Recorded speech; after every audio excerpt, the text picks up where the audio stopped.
After a tumultuous ending to the regular season, the IU women's basketball team gets set for the Big Ten tournament that officially kicks off today. Hoosiers won't play until tomorrow, but that doesn't mean we can't preview the Big Ten tournament as a whole with a special guest to join us to do that today.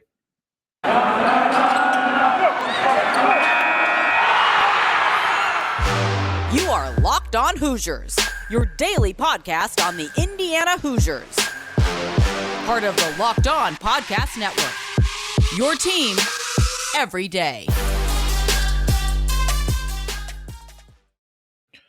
What is up, guys? It is Wednesday, March 2nd. This is Locked On Hoosiers, your daily one-stop shop for everything IU athletics, whether it's men's basketball, women's basketball, as we'll discuss today, soccer, football, whatever it is. We have you guys covered with all the news, analysis, recaps, and previews you guys need. I'm your host, as always, Jacob Rude. I want to thank you guys for making Locked On Hoosiers your first listen every day. We are free and available on all platforms, including YouTube, where we premiere the episodes daily at 7 a.m. Make them part of your morning routine. Today's episode of Locked On Hoosiers is brought to you by Run Your Pool. March Madness is here, and Run Your Pool has a better way to create your bracket. RunYourPool.com, the premier sports hosting service. As I mentioned at the top, we will be previewing the women's Big Ten basketball tournament. I promise you guys it is going to be an exciting one. Regardless of the fact that the Hoosiers are one of the best teams in the Big Ten, so much talent in the Big Ten on the women's side. And this is a perfect time to tune in, to watch, to get excited about these games, because it's going to be a really fun time this upcoming week. And as much as I pretend to know a lot about women's basketball, we brought in a special guest in Amanda Foster. She is the sports editor for the IDS. She covered the men's soccer beat in the fall. She's done a terrific job covering the women's basketball team this season, though, as well. We brought her in to discuss what happened at the end of the regular season with IU, look at their chances in the Big Ten tournament, and then look at the Big Ten tournament as a whole, get a sense of what teams, what players you guys should be watching. Before we jump into that conversation, as always, you can subscribe to Locked On Hoosiers wherever you listen to your favorite podcasts. Follow us on Twitter at LO_Hoosiers and on Instagram at Locked On Hoosiers. So without further ado, let's jump into our conversation with Amanda. And as promised, we are now joined by women's basketball beat writer for the IDS this season, Amanda Foster. First, Amanda, thanks a ton for coming on today. How you doing today? I'm doing well. Thank you for having me. How are you? I'm doing great. I'm excited. This is March, finally. The calendar finally turns over, and you get a different feel. The games seem to matter a little bit more, even if it's still regular season games for the men's team, but it is tournament time for the women's team. Big Ten tournament starts this week. Before we jump into that, I want to talk about what happened at the end of the regular season, because if you look back on that Saturday going into the Iowa game, the first Iowa game, IU had I believe a 2-game lead in the Big Ten standings, and 6 days later they were in 5th place. I know this is a very kind of open-ended question, but what happened? What led to that collapse? Yeah, I mean, like you said, it's so open-ended, and I was talking about this with my other reporter yesterday, is that you can't pinpoint one thing that went wrong with the team. You know, it's not like they couldn't shoot, it's not like they couldn't defend, because they went into that last week and they played Iowa twice within 48 hours. They played them on Saturday and they played them again on Monday night, and they had to travel to Iowa City on Sunday to get there on Monday. And so that's a whole, issue in itself, in that you don't have time to practice. You don't really have a lot of time to adjust because you have to focus on travel. And then they did have some time off, but then they had to travel to Maryland. And Maryland is one of the top teams in terms of attendance in the Big Ten. I was, I believe, the first. And so those are both so hard to play in front of. Those crowds, those fans are so hard to really get any momentum. And so I think, having to pinpoint one thing that went wrong is that they couldn't find a rhythm in any of those 3 games. They had slow starts. They got beat in the very beginning by both teams in all 3 games. And so they had to do the adjusting mid-game while the other team could not cruise, because Indiana did compete, but they controlled the pace of the play. They controlled how the game was played, and they made Indiana adjust to their own style of play. It would be like the baseline for what happened in that last week, I would say. Yeah, slow starts kind of plague this team all season Mhm. long. And obviously, that first Iowa game, if it wasn't for a historic fourth quarter, that scoreline doesn't even look as good as it did. Yeah. Ultimately, it was 3 losses in their final 3 games, 4 in their last 5. How much of this was just the crammed schedule as well that they had to play? They had 9 games in 22 days in February, 8 in 18 games. I mean, how much did that factor into that as well? I would say, and Terry Moran said this in almost every post-game press conference, that makes a huge difference, because I think in the entire month of February, since Indiana returned from their 14-day COVID break, they didn't have more than 2 or 3 days in between a game to prepare, and that included sometimes traveling, or you want to give your team a day off because they're tired, they're playing basketball all the time. And so Terry Moran said that they had very little time to really do anything except go game. The players, on the other hand, would say, Grace Berger especially said that she wanted a game every day, that they would just keep playing and playing and playing. But Terry Moran probably has the smarter approach, in that maybe you need to take a break sometimes. But that last stretch was really, I think, a big, not an issue for Indiana, but it definitely set them back. It was detrimental, especially in relation to other teams in the Big Ten who didn't have to do that. And Terry Moran talked about that, how they kind of got it was a little unfair how their season played out, how the rescheduling happened, playing Iowa again in 3 days, 2 games in 3 days, because it's hard teams to beat. It's not like you're playing a Rutgers or a Penn State, and so you want the time to prepare. But when you don't have time to prepare, that will definitely impact everybody in one way or another. Yeah, and I mean, that isn't something I made note of, but just the fact that the last 3 games you're playing are against 2 of the best teams in the conference. That's about as brutal of a final 3 games as you can get, and it was as wild of a Big Ten season, obviously, as we kind of alluded to, for Indiana to go from first to fifth in 6 days. Other teams had to had to be playing well as well. There was This is kind of a tied to one another. Mackenzie Holmes obviously missed a chunk of the season, about a month, with that injury. I know she returned a little bit early. She also had 2 of maybe the toughest post players to go up against, and maybe made things look a little bit worse. What do you see from her in returning to action, and is it seem like she's kind of turning the corner and starting to look more like her old self? I would say definitely after, especially seeing her play Maryland, where she put up 11 points in that game and had a little bit more of an impact. She looked a lot like herself in some regards, obviously not every way. Running up and down the court, she's still a little slow at times, not as aggressive underneath the basket as she was before, because obviously you probably don't want to re-aggravate that knee injury. Terry Moran said that she came in and she was at 60% in her recovery. So like you said, she's definitely not, back to full strength, back to full health. I would say against Iowa, she did seem to struggle. She wasn't that aggressive. She didn't look like herself. We saw her warming up and we thought she's going to be good. She's sprinting around the court. She's making her shots, but she wasn't playing the way she did before she got injured, which obviously it makes sense. But I also think that they couldn't afford to not bring her back. Yeah, They wanted to bring her back at home, so they brought her back against Northwestern, who turned out to be a much harder competition than I think Indiana expected. And then you go into Iowa and Maryland, and you need her against the big players in the post, and you need just that intimidation factor, if nothing else. And that we did see that when she was on the court. But then, unfortunately for Indiana, Iowa and Maryland were able to work around that.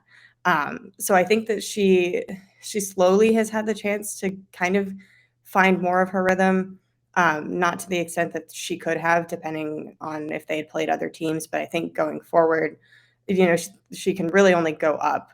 And what yeah. I can see, she's not going to take a lot of risks and try to get hurt. But she's going to do what she can to get back to how she was, or at least back to the best point that she can be, so she can help her team go as far as they need to go in the tournaments. Yeah, and going up against Sonano and Reese in the final 3 games is daunting, even for a fully healthy Mackenzie Holmes, let alone one that is struggling to, or working her way back, I should say, to full health. If there was a silver lining in Mackenzie being out as long as she did, is I thought it really helped some of those other players, Alexa Goulbe, Keandra Brown, Chloe Moore McNeil, get some big minutes that maybe they wouldn't have gotten otherwise. Is that kind of one of the biggest long-term benefits, as much as there can be a benefit from an injury for this Hoosier team? I would definitely say so. I mean, Keandra Brown took on Mackenzie Holmes' starting spot, which is, I think, great for her confidence, and it changed the way that Indiana was able to play the game, because Keandra Brown plays so much differently than Mackenzie Holmes. Obviously, they're not the same player, they're not the same person. And then as for Chloe Moore McNeil as well, Indiana's bench didn't get a lot of time to play when all of its starters were fully healthy, but Indiana's bench is going to be what will carry the team, especially in the next few years. And so to have a player like Chloe Moore McNeil, who came into the beginning of the season not shooting the ball, not looking confident really whatsoever, she would stand there and pass it out to Allie Patberg or Grace Berger most of the time. To have her then do what she did against Purdue in both games, scoring in double digits, setting career highs, season highs, and giving her that confidence to just come on the court and produce for Indiana is going to be good for the rest of this season, because she has the confidence to do that in almost any situation now, it seems like. And then especially going further into the next few years, because she is a sophomore, she'll be around longer than a lot of the other players right now, is, I think, going to be great. And then you mentioned Alexa Goulbe, who has been second to Mackenzie Holmes in almost every statistic. And I think she was kind of under the radar because everybody was focused on Holmes, which rightfully so. But she I think, was also able to kind of figure out her style of play, and not that she was like overshadowed or like pushed away by Holmes, but she was able to kind of figure out what her role was on her own. And that's helped her, that's helped the whole team. And I think it's helped Holmes as she's been coming back, because everybody's independent in what they can do. Yeah, there isn't nearly as much pressure on her to come in and be what she was, because of Goulbe and Brown both stepping up the ways that they did. Having gone through the bad part maybe of the recap of the end of the season, let's look forward to this Big Ten tournament, what the Hoosiers can potentially do in it here in just one moment. It's about the time of year where I've pretty much given up on my New Year's resolutions, but not this year. Sticking to it to eat right, and that's because of Built Bar. It almost feels like it's not even really a resolution. These taste like candy bars anyway. I can just trick myself into thinking that they are a candy bar. One of the reasons is because Built Bars are covered in 100% real chocolate. They're low calorie, they're high protein. You can replace your candy bars with these. You can compare them to whatever your favorite candy bar is. It's going to be better for you. Most Built Bars contain 130 calories, 4 grams of sugar, 4 net carbs, and 17 grams of protein. So you're looking in high protein, low calorie, high fiber, low carbs. The best part as well, I say that about a lot of things with this Built Bar, but one of the favorite parts is the flavors as well. Mint brownie, coconut almond, whatever you guys think sounds like a delicious flavor, Built Bar probably has it. And if they don't, they're probably making it, because they release limited time flavors all the time. So make sure you guys head on over to built.com. While you're over there, once you pick out your favorite flavor, use promo code LOCKED15, get 15% off your order. It's promo code LOCKED15 for 15% off at built.com. Thanks again for making Locked On Hoosiers your first listen every day. Make sure to check out Locked On Bracket Breakdown March 14th right here on the Locked On Hoosiers podcast feed and YouTube channel. College basketball experts Chris Gordy, Andy Patton, and betting expert Lee Sterling gives you an in-depth breakdown on every matchup. Now let's throw it back to our conversation with Amanda. So before we jump into the Big Ten tournament itself on Monday, the NCAA released its last top 16 rankings, whatever you want to call them. Basically, if you're in that, you're hosting a first 2-round game in the NCAA tournament. Hoosiers come in at number 15. So they're in line to host, but barely. Were you surprised at all to see them in the top 16, given everything we just talked about? I was. I'm not gonna lie. I figured that they would kind of be on the cusp, but I didn't think they would quite get to that 16, 15 spot. I definitely wasn't expecting them to get anything higher than like 14, if anything. But there were, other teams in the Big Ten and the NCAA in the past week that had some losses, had some upsets. So I'm not overly surprised in that aspect. But if it was just about how Indiana was playing, then yeah, that would have been. That would have been an interesting thing to see. The good for Indiana is they still have some really good wins that is certainly carrying them right now, and they're kind of riding that. But going into the Big Ten tournament, you're hoping that this extra week off of rest and recovery for Mackenzie Holmes and others can be vital. Hoosiers are going to go into this tournament, as we said, as the 5 seed. They get a bye into the second round, I guess is what it technically is. There's just 2 games on Wednesday today. They will play the winner of Rutgers and Penn State. They did not play Rutgers. That was the one game that they did not make up. They did play Penn State, beat them pretty handily. I believe it was by 30 points. Yeah, I think you're right. About Yeah. 30 points. Yeah. And is there, how much upset potential is there in this? What's just kind of the expectation for that game? I would say that there's very little expectation of an upset. Indiana should beat whoever they face, Rutgers or Penn State, without a problem. Rutgers has 3 in-conference wins. I believe Penn State has 5.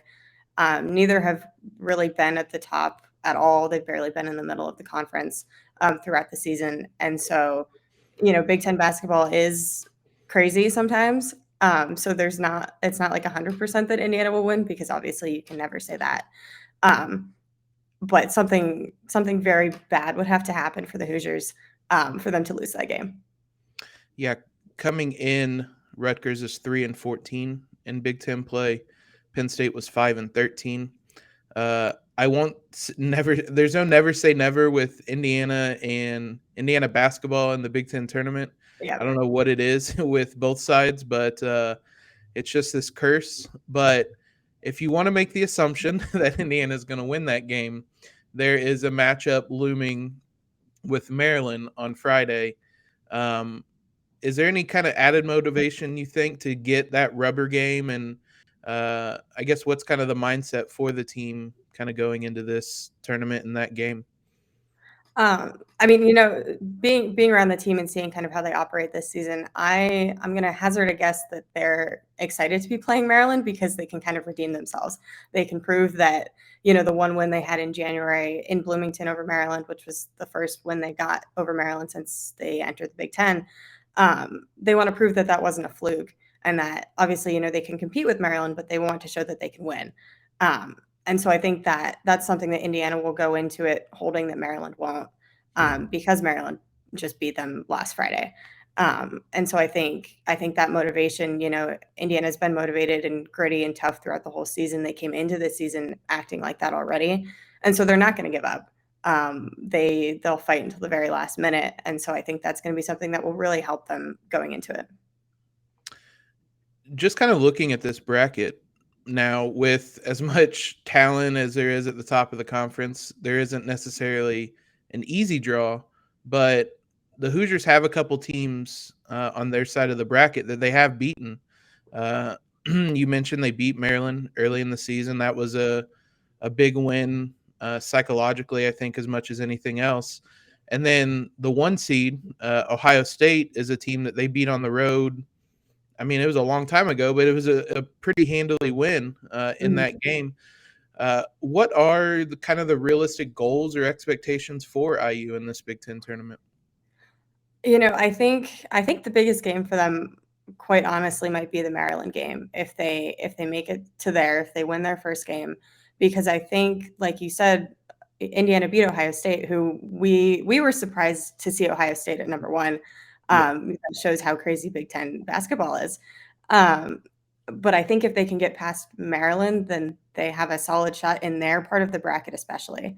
The other part of the bracket has Iowa and Michigan, who lost to, and so that's another story. I think a reasonable goal or expectation for them would probably be get to the semifinals, get past Maryland, and then you're playing these big teams who you have lost to and who are some of the best teams in the conference, in the country, some of the best players in the country, no doubt. And so I wouldn't say like the title game, winning the tournament overall is necessarily like the big goal for them, because they've talked about how their biggest goal is to host NCAA tournament games. But I think they're looking at Maryland as kind of this big thing to get over, to give them the momentum going forward.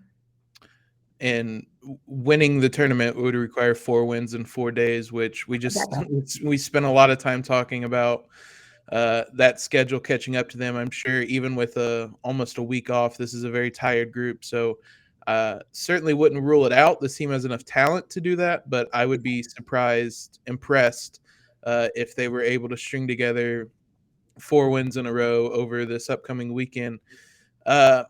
Kind of looking, you mentioned the hosting a tournament game. If the Hoosiers do go 1-1, they beat Rutgers or Penn State and lose to Maryland, I know a lot of other things can play out, but I mean, is that going to be enough to host a tournament game? I don't think a 1-1 record will count them out. I don't think it'll guarantee anything at all. And like you said, I think it will depend on a lot of other factors. If Iowa loses, if Michigan loses, if Maryland loses, any combination of that, depending on what stage in the tournament, I think could set Indiana up, even if they do just go 1-1. There's so much unknown right now that it's hard to give like a very solid concrete prediction. But I would say that the hope isn't lost, even if they lose to Maryland. Is the best case scenario for this team winning the tournament? I would say so. I don't know what could be better than that. I think there are other lesser best case scenarios, where like they could beat Maryland and they could make it to the semifinals and lose, or they could make it to the finals and then lose, and they would probably still get in that top 16 spot given their regular season resume and just their performance overall. But definitely best case scenario is to win. Let's look at this tournament as a whole, because this was a wild Big Ten season, a lot of fun to cover down the stretch, and let's just get a sense of who to watch, because I encourage everybody to tune into this tournament, because it's going to be a fun. March Madness is fun. Tournament time is fun anyway, and there's a lot of talent in this tournament. So we're going to preview the tournament as a whole here in just a moment. We mentioned them at the top of the show. Today's sponsor is Run Your Pool. March Madness is only about 2 weeks away, and that means you need to start thinking now about where you're going to be running your brackets this year. Are you going to go for the usual, or are you looking for the best? We've done our homework here, and we're running brackets with runyourpool.com. Along with standard brackets, Run Your Pool offers game types like Survivor or Pick'em, which both are really fun in their own ways. They have options to edit scoring. They offer intel to make your picks. It's all stuff you're not going to find at ESPN or CBS. If you've got a business, Run Your Pool can help take some of that madness magic and play alongside your employees, or even gain new customers. Plus, they offer full white glove customer support, custom branding, and one of the easiest 3-minute setups you'll ever find. Clearly, we believe Run Your Pool because, like I said, we're running our brackets there ourselves. There's no truer test. If you want to play against us for a shot at a cash prize, join us at runyourpool.com/lockedon. And while you're there, create your own pool for your friends and family. Enter promo code Pure Madness, one word, at checkout for $10 off your custom pool. All the rules and details will be available there. That's runyourpool.com/lockedon for your chance to win a cash prize. We look forward to seeing and beating you there. With the ever-increasing numbers of makes and models, it's now impossible to find your part, whatever it is you need at your local auto parts store. On top of that, it's cold, although it is feeling a little bit more like spring. It's generally been cold. We're in a pandemic still. Just a whole bunch of reasons not to get out and stand in line, just to end up finding out that the part isn't available. They're going to have to order it anyway. Cut out that middleman. You have a computer. Just head on over to rockauto.com at home or in your pocket. You can save time and money using Rock Auto. Why choose to spend 30, 50, or even 100% more for the same parts from a chain store or car dealership? Rock Auto is a family business serving do-it-yourselfers for over 20 years. Rock Auto prices are reliably low for every customer. They have everything you could need, whether it's brake parts, whether it's tail lamps, whether it's motor oil, even if you're just looking for new carpet on your floorboards. They have you guys set no matter what it is. Go explore their easy-to-use website today to find the solution to your auto parts needs. Go to rockauto.com right now and see all the parts available for your car or truck. Right, Locked On in their How Did You Hear About Us box so that they know we sent you. Amazing selection, reliably low prices, all the parts your car will ever need, rockauto.com. Looking at this Big Ten tournament field, you kind of mentioned something I was going to say earlier in that when we were coming down to the final weeks of play, and it was down to 5 teams, I would say the team I least expected to win the Big Ten tournament or the Big Ten was Ohio State. And here they are as the 1 seed. Is there any kind of clear favorite or favorites when just looking at this Big Ten tournament field? I mean, I'm gonna be very basic. I think for all of women's basketball, especially in the Big Ten, and Iowa with Caitlin Clark and Monica Zanano, you saw how well they could perform against Indiana, who has a very solid defense. And Caitlin Clark was just named Big Ten Player of the Year. She's like the name in college basketball right now, for women's college basketball at least. And so I think Iowa has a lot of hype around them, and so you can't not look at them as a favorite. In that same vein, I would also say Michigan because of Naz Hillman and just the success that they've had. And Iowa and Michigan faced off in the final game of the regular season for those two teams, and Iowa scored something like 107 points. Crazy numbers that are being put up that you can't ignore. I would say those two teams, but obviously they're going to face each other before they hit the finals if both of them get to that point. And so then it gets a little tricky because you don't know who else to look for, because I would say even though Ohio State is the 1 seed and they did get part of that Big Ten title in the regular season, I don't see them going as far compared to the other teams in the conference. And so I would probably say either Indiana or Maryland is definitely other teams to watch, other teams who have the most potential to get the furthest in the tournament. Yeah. Looking at Iowa in the final weeks of the season, there are not a lot of teams in the country playing as well as they are. I'm sure IU fans saw that Iowa-Michigan scoreline as they were tuning into the men's game the other night. That was certainly a surprise. That's a really good Michigan team, and Iowa put up 104 points on them. Caitlin Clark, I'm sure everybody's heard about as well. Maryland, though, as you mentioned, was playing really well at the end of the season. Aside from, I believe, a loss to Michigan, they won 7 or 8 of their last 9 games or something along those lines. So it does feel like they're one of the favorites in that half of the bracket, along with Indiana and Ohio State. It does feel like a little bit of a bullet dodge not having to face Iowa or Michigan until the championship, potentially the final. Potentially. You mentioned a couple names. Obviously, everybody knows about Caitlin Clark.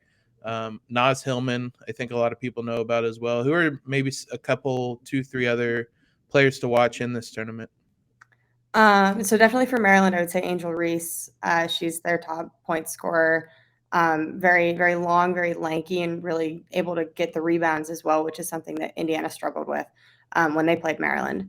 And then, I won't talk about Indiana because most people know Indiana. You know the best players. I would say I can't pinpoint one person on Nebraska, but as a team, Indiana lost to Nebraska on Valentine's Day.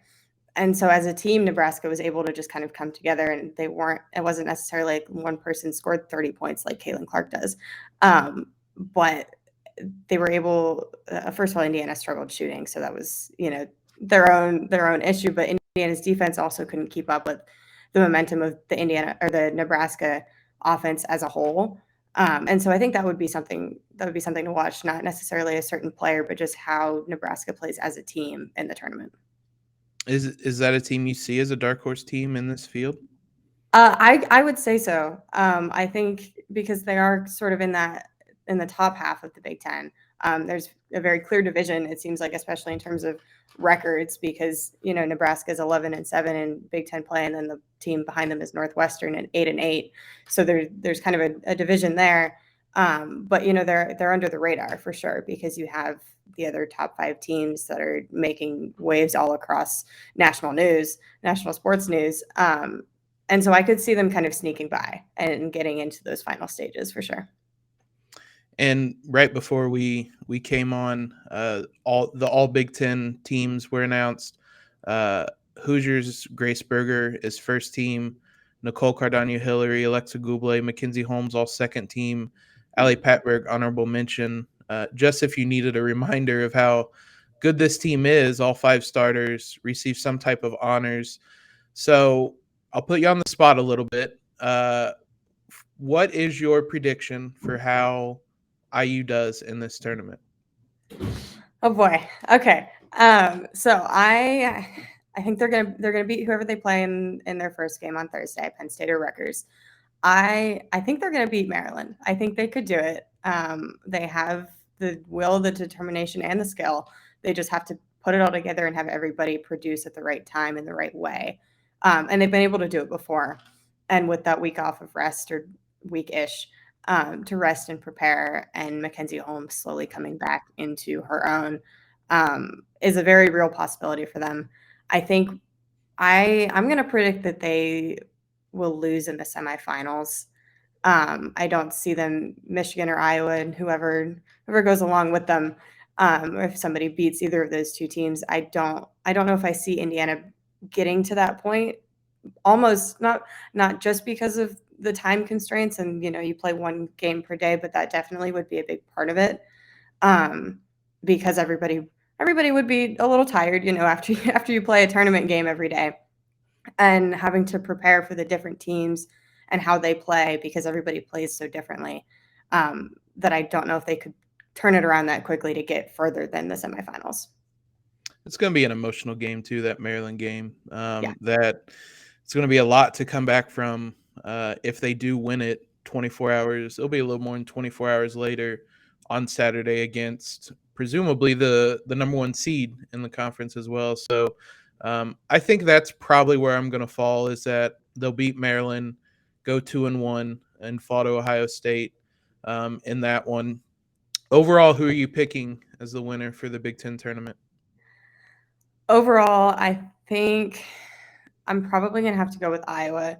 They're on some sort of hot streak right now, and I can't put my finger on what it is, but it's like they keep going. They keep rolling with whoever they face. If Caitlin Clark keeps scoring 30 points, I don't see how teams can necessarily combat that in any way. And the time constraints that we were talking about for Indiana applies to everybody. They all have to play a certain amount of games back to back. And so I think Iowa is one of the most capable teams to do that. And so that's why I think that they can ultimately pull it out. And that's why it was so big for the Hoosiers to try to get that double bye, 1 less game you have to play. If I had to guess, I would say Iowa as well. Just having the best player in every game that they're going to play. That Michigan game, Naz Hillman, is obviously really good, but having the best player in this team playing the way it is, I would imagine Iowa is going to – that's going to be a fun game again, though, assuming Iowa and Michigan play. Could be a really fun Saturday of games. It's going to be a really fun whole weekend, or I guess it starts today of games. Amanda, thanks a ton for coming on, previewing all this. I really appreciate it. You've done great work all season. I've read all season to stay caught up on the team. So go check out the IDS, obviously, guys. You can follow Amanda at AmandaFoster_15 on Twitter as well. We may have to do this again before the NCAA tournament. Hopefully it's before some games the Hoosiers are hosting, but nonetheless, thanks a ton for coming on. Of course. Thank you. That'll do it for today's episode. Again, one more time, big thanks to Amanda. That was a lot of fun today. We'll be back with you tomorrow to recap, hopefully, a win for the Hoosiers in a must-win game against Rutgers. If you were looking for the preview, we did that on yesterday's episode. We moved everything up a little bit early because we are going to be at Gainbridge Fieldhouse for the Big Ten Women's Basketball Tournament. Schedule got shifted around a bit as a result. But thanks again for making us your first listen regardless. Now make your second listen Locked On NFL Draft. Ryan Tracy and former NFL cornerback Eric Crocker bring the NFL Draft to life every day with insight and analysis on college football prospects and NFL front offices.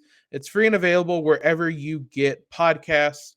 Thanks for all the love, as always, guys. Follow us on Twitter if you haven't already. Subscribe to the podcast. Leave a rating and review.